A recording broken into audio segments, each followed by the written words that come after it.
We're at Tangle String Studios at the beautiful Low Mill Arts and Entertainment Center, and you're watching No Huntsville.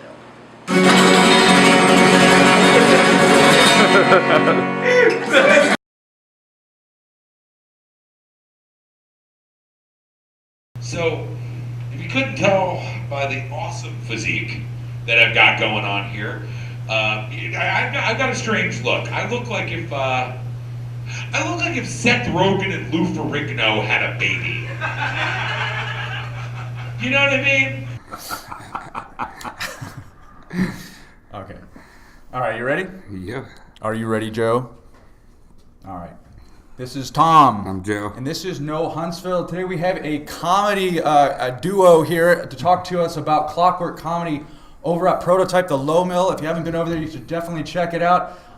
We have Sam and Patrick here to talk about the shows and to do some comedy here tonight, guys. Thanks for coming and talking to us today. Thanks for having us, guys. Definitely, thanks. All right, so let's give a little background on Clockwork Comedy. Tell us what it's all about, where you guys are at, and then we'll also get into some of the times and the shows that you're putting on. And so go ahead, tell us about what it's all about. Sure. Well, Clockwork Comedy is Clockwork Comedy in its current incarnation is currently at Prototype Multimedia at Low Mill. The first and third Saturdays of every month. It's a 5 comic showcase. 15 minutes a set. Normally it's 3 locals, 2 out of towners. We bring people in from Atlanta, Nashville, Mobile, all over the place. And cheap too, $8. I mean, you can't really beat that. Good deal. And on top of that, what's really cool and what kind of sets it apart from all the other shows in town, which are all great shows, our kind of individual identity, is that we're working in conjunction with the folks from Can't Afford Cable, the Prototype Multimedia guys. Yeah. And they're filming it all. And some of that content's going on Can't Afford Cable on YouTube. And a lot of that material is going to be available in full. Shows will be available in full on DVD. Man, that's pretty great. I mean, Prototype's doing a lot of cool stuff over there. They do a ton of course. Yeah, cool. Now, does Tommy run that whole thing? I mean, Tommy Hodge runs a lot. Right? Is in charge of it, and you've got Tommy Hodge and John Sawa. Okay. And, all those guys. And there's so many people. So not even Coniacs, they're putting on really good shows over there too. Yeah, because you guys had that comedy show, and then there was a really good music show afterwards. Yeah, man. No, all those guys. Tommy and Jimmy does a lot of stuff. Jimmy does a lot of work over there, and just all those guys are great, man. It's really cool seeing them change gears so much. Right. Because I went in there. They asked me a few weeks ago. John Sawa hit me up. He said, "Hey, can you play a cop in a ska video?" I was like, "That's random. Yeah, sure. Why not? That's okay. I guess it's typecasting. You want a fat Irish guy, that works." and I ended up being a cop in a ska video for Soul Radix out of Nashville, which that was fun. But nice. It's so weird, and then watching them transform the studio and then get the stage ready and just... It's a huge area. So, I mean, when you go in there for shows and stuff, this is a massive area. Big sound. That's a green screen, right? They're so creative and so hardworking that it's intimidating. Like, it really intimidates. Like, it feels professional. Like here? You feel like they're here? Just like here. I know you guys are extremely intimidated to be I'm intimidated right now. You can tell my nipples are hard. It's not because it's hard. They are hard. They are totally hard. They're normally inverted. Felt his nipples. You verified? Yeah. Okay. I think we talked about this last time. We had Eason and Ludlow on the show talking about comedy. And I got to say, just from my personal view of it, comedy is terrifying. To do it is what I'm saying. Like, sure. I was thinking about this a couple of days ago.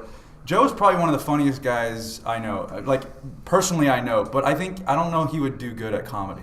What I'm saying is there's a separation between being a funny guy and actually being able to do stand-up. There's a huge distance between the two. And I was wondering if you guys want to talk about the difference between it, because I would be petrified to get up there and try to tell jokes. There is a difference. It is way harder to be funny on stage than it is to be in conversation. Right. I don't really...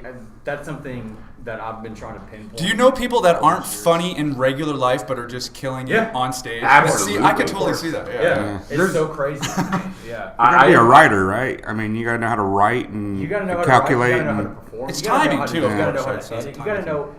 I love stand-up because it's everything in one thing. Like you have to know how to do everything when you do stand-up, like all into one package. It's the closest thing to finding. And here's how I know how terrifying it is. Like, I'll go and watch a comic show, and I am nervous for the comedian. Like, I really don't want him to train wreck because I feel like then it's like watching your best friend get his ass kicked. Like he might deserve it. He's seen me do that a lot too. But I'm like, you're like, oh, you really feel for, like it's a terrifying thing just to be in the audience to see someone train wreck and completely, and I can imagine it's 10 times worse to be up on stage.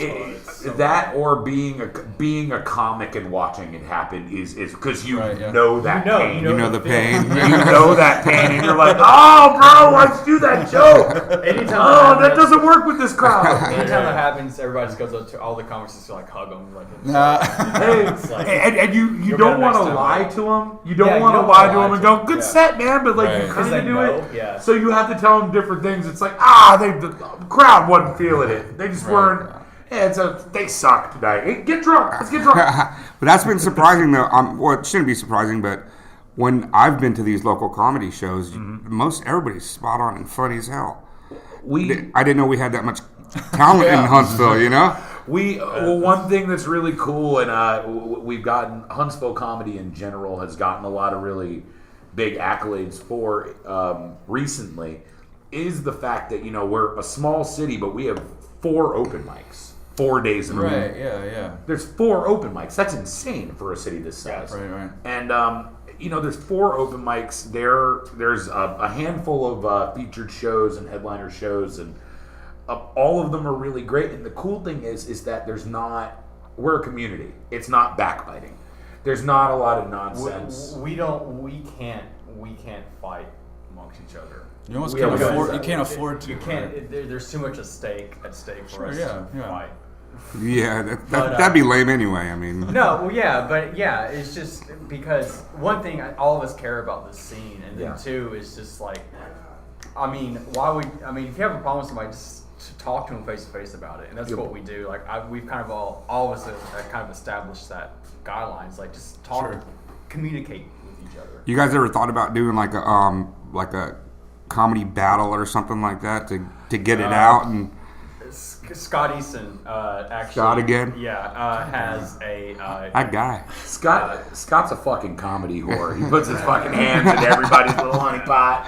No, Scott's great, man. No, but yeah, Scott has his show, Enter the Comedy Dragon. Last year he did a comedy tournament, and it was, a bracket tournament. Mm-hmm. He's bringing it back this year. Nice. Yeah, we're waiting for it to come back. Scott, where the fuck is it at? Scott? See, he knows that every time he brings up Scott, he's got to cuss, so it gets bleeped out, so you don't know about Scott. We're going to bleep out Scott's name, too, by the way, right along with it. Wait, can we cuss on this? Or? Can we cuss on this? Or are we not supposed to? Now you These can. are grand rules we should have got.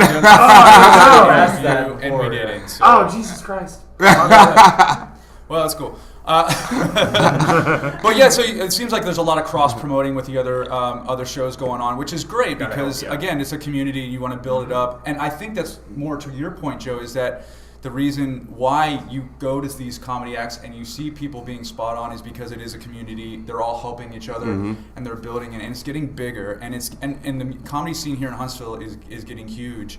And it's great. I think it's something that should be cultivated and continue to be pushed. Yeah, totally. And you guys always have an open forum on this show to absolutely do that. So we're going to We should bring up though, but they also bring in really good national acts too, though. Yeah, remember I was at the sports page and it was Scott's, and they brought some guys up from New York that were just, oh my God, they killed it. It was one of the funniest live shows I'd ever seen, and it was just great. So we are, like Scott and everybody else bringing in these acts from outside that are just kind of funny, and it's the tons of Roll Tide jokes over and over again. But what are you gonna do? I mean, it's fine. To be fair, the crowd ends up asking for it, man. I've never understood. I'll be honest. I've never understood the Roll Tide thing. Like, it's not, and I'm not dissing the Alabama football thing. I get it. Yeah, I totally get it. But it's something that is completely unique to Alabama. Like, you don't go to New York as an Alabama comic, right? you're not an Alabama comic and you go to New York and you're doing a show and you're mid-set, someone's just like, ha ha, go Yankees! Right. Go Yankees! You don't do that. That's ridiculous. And for some reason, people feel the need to do that because that's how they express themselves, and I understand that. But they need to understand that something is lost in translation when they do that to a comic from New York or LA. A redneck You know what I mean? Yeah. So knock it off. Yeah. Knock it off. Knock it off. Knock it off if you're listening or watching this. Please, for the love of God, roll Tide all day, but shut up during the set. Shut up. That's and no more requesting Freebird at fucking concerts, I do want to say though, the audiences that we've had at all the shows have been fucking killer. Amazing. Freaking killer. Yeah. Really good. Darn tootin'.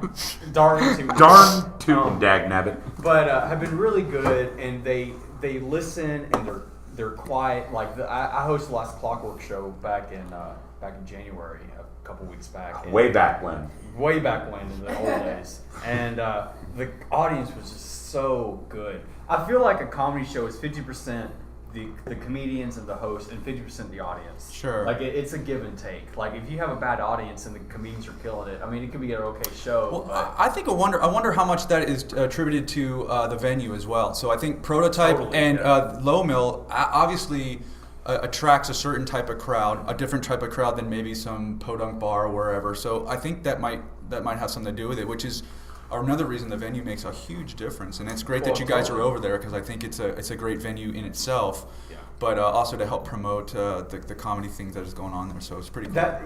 Also too, I host open mic comedy at Copper Top every Wednesday night, and it's rowdy. We've been doing that for 2.5 years. Well, there you go. Yeah, exactly. And that's the thing. It's we've been doing it for 2.5 years, but there are still people in there because it's a dive bar. Yeah. But I love it. I love how rowdy it gets, and people I think sometimes people get intimidated by going up and doing comedy there, but I tell them this is the way it is. Yeah, it's going to eat it up. If you can win people over at Copper Top, you can win them over anywhere else. Dude, if you have a joke that lands there, and you can get a genuine laugh, not a pity laugh, you get a real laugh, because that's a thing. That is a real thing. A pity laugh. Yeah. But if you can get a genuine belly laugh at Copper Top, you write that joke down and you use it when you are booked somewhere else. Take it somewhere else. You use it, and that's why actually the Copper Top open mic is one of my favorites. I love all the open mics. That's the cool thing. All the open mics are completely different from each other. They all have their unique tone and voice to them. Right. And it's so awesome. Just like all the book shows too. Clockwork is totally different from that. The Comedy Hour, which is great, and Homegrown, which is great, and then at the Comedy Dragon, which is great, and All Right By You, which is great. Right, yeah. We all have our own totally separate identities, and it is for that reason and that whole community aspect that none of us, people go, someone brought up to me recently, there's a show going on this Saturday night while we're doing the show in Athens. And someone said, and a friend of mine was like, "Oh, there's a competing show going on in Athens." I was like, "It's not a competing show." No. I was like, "It's my a couple of our other friends running a show in Athens." Right. And that's great because there's a show in Athens. That's cool. Yeah. Look at that. Well, that's great. And again, I think the scene is blowing up here in town. We're happy to be a part of it. We want to keep promoting it. I think it's a great. Another thing for people to do here in Huntsville, and obviously what the show is about. So that's Clockwork Comedy. You can see them on Facebook /Clockwork Comedy. Also, you have some podcasts going on. Podcast, yes, right? I co-host that with Mr. Scott Easton.